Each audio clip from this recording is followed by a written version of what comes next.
నమస్కారం. నా పేరు డాక్టర్ పురు ధవన్ మరియు ఈ వీడియోలో మనం ఎముకల నొప్పి గురించి, నడుము నొప్పి గురించి మాట్లాడబోతున్నాం. కిడ్నీ ఫెయిల్ పేషెంట్‌లో నడుము నొప్పి, కండరాల నొప్పి, ఎముకల నొప్పి సాధారణంగా ఉంటుంది మరియు ఈ నొప్పి చలికాలంలో ఎక్కువగా పెరుగుతుంది. పేషెంట్ ఇబ్బంది పడతాడు. నా నడుము ఎందుకు నొప్పి చేస్తోంది? ఎప్పుడైనా నా కిడ్నీ మరింత చెడిపోతుందా? నా ఎముకలలో నొప్పి వస్తోంది. నేను లేవలేకపోతున్నాను, కూర్చోలేకపోతున్నాను. ఈ నొప్పి ముఖ్యంగా చలికాలంలో పేషెంట్‌ను చాలా ఇబ్బంది పెడుతుంది. ఈ వీడియోలో నేను మీకు చెప్పబోతున్నాను, ఈ ఎముకల నొప్పి ఎందుకు వస్తోంది? కండరాల నొప్పి ఎందుకు వస్తోంది? పాఠశాల పుస్తకాల్లో మనకు చెప్పబడేది. కిడ్నీ రక్తాన్ని శుభ్రం చేస్తుంది, మలినాలను బయటకు తీస్తుంది. ఆ వయస్సులో, ఆ దశలో అంతకంటే ఎక్కువ జ్ఞానం ఉండదు. కానీ మేము మెడికల్ కాలేజీలోకి వెళ్తే అక్కడ చూస్తాము. కిడ్నీ కేవలం రక్తాన్ని శుభ్రం చేయడం మాత్రమే కాదు, ఇంకా చాలా పనులు చేస్తుంది. అది శరీరంలో రక్తం తయారు చేయడానికి, ఎరిథ్రోపోయిన్ తయారు చేయడం కావచ్చు, లేదా విటమిన్ డిని సక్రియం చేయడం కావచ్చు. ఇవన్నీ మెడికల్ కాలేజీలోకి వెళ్ళినప్పుడు తెలుస్తాయి. ఈ రోజు మీకు తెలుసుకోవలసినది ఏమిటంటే, కిడ్నీ కేవలం రక్తాన్ని శుభ్రం చేయడం మాత్రమే కాదు, మనం ఆహారంలో తీసుకునే విటమిన్ డిని సక్రియం చేయడం కూడా మన కిడ్నీ చేస్తుంది. కాబట్టి మీ కిడ్నీ చెడిపోతున్నట్లయితే, క్రియాటినిన్ పెరుగుతున్నట్లయితే, యూరియా పెరుగుతున్నట్లయితే, కిడ్నీకి సంబంధించిన మిగతా పనులు కూడా సరిగా జరగడం లేదు.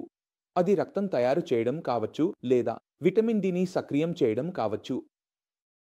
ఇప్పుడు మన శరీరంలో విటమిన్ డి సక్రియం కాలేకపోతుంది, ఎందుకంటే మన కిడ్నీ చెడిపోయింది. అప్పుడు మనం ఒక విషయం చూస్తాము. మన ఎముకలు బలహీనంగా మారడం ప్రారంభమవుతుంది, ఎందుకంటే మనం ఆహారంలో తీసుకున్న కాల్షియం ఎముకలలోకి చేరి అతుక్కుపోలేదు మరియు ఎముకలు బలంగా ఉండలేవు. మరియు మన ఎముకలు బలంగా లేకపోతే మీరు వివిధ ప్రదేశాల్లో నొప్పిని అనుభవిస్తారు.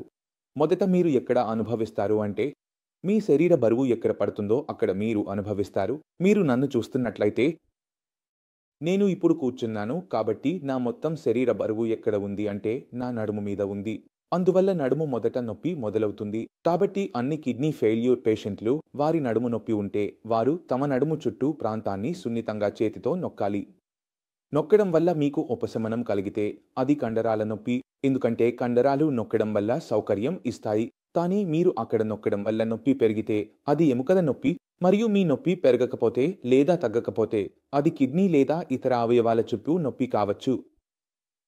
కాబట్టి మొదట మీరు స్వయంగా పరీక్షించుకోవడం అవసరం. మీకు నొప్పి ఎక్కడ నుండి, ఏ భాగం నుండి వస్తోంది అనేది తెలుసుకోవడం.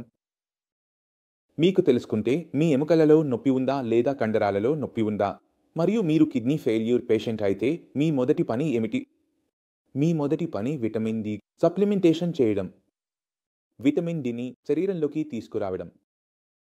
ఇప్పుడు ప్రశ్న ఇది వస్తుంది. ప్రపంచం వారానికి ఒక మాత్ర తీసుకుంటుంది లేదా డ్రాప్స్ తీసుకుంటుంది. అది మీకు ఉపయోగపడుతుందా? సమాధానం లేదు. ఎందుకంటే విటమిన్ డి తీసుకునే సాధారణ ప్రజలందరూ విటమిన్ డిని క్రియాశీల రూపంలో తీసుకుంటారు. వారి మూత్రపిండాలు బాగానే ఉంటాయి. మూత్రపిండాలు ఆ విటమిన్ డిని సక్రియం చేస్తాయి. కానీ మీ శరీరంలో సమస్య ఏమిటంటే విటమిన్ డి యాక్టివేట్ కాలేదు, ఎందుకంటే మీ కిడ్నీ దెబ్బతిన్నది లేదా కిడ్నీ తక్కువగా పనిచేస్తోంది.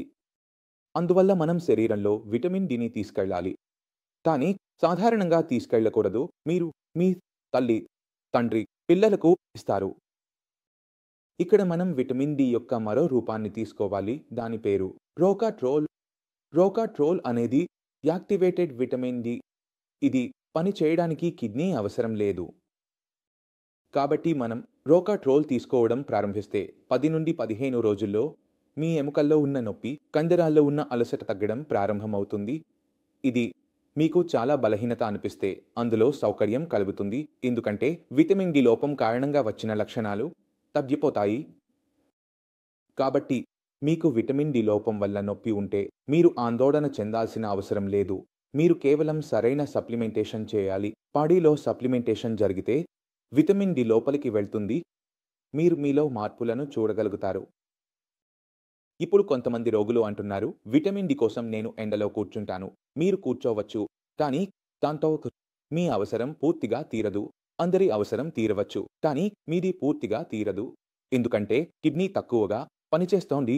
కాబట్టి సరైన మరియు ఉత్తమమైన మార్గం ఏమిటంటే అది 2 విధాలుగా చేయడం. తద్వారా మీ బాడీకి విటమిన్ డి పూర్తిగా అందుతుంది మరియు దాంతో వచ్చే లక్షణాలు, సింబల్స్ తగ్గుతాయి.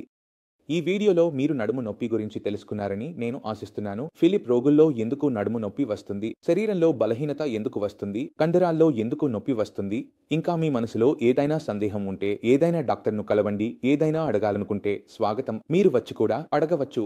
ఇది తోడుగా నేను వెళ్ళడానికి అనుమతి కోరుకుంటున్నాను. తదుపరి వీడియోలో కలుద్దాం. అప్పటి వరకు నమస్కారం.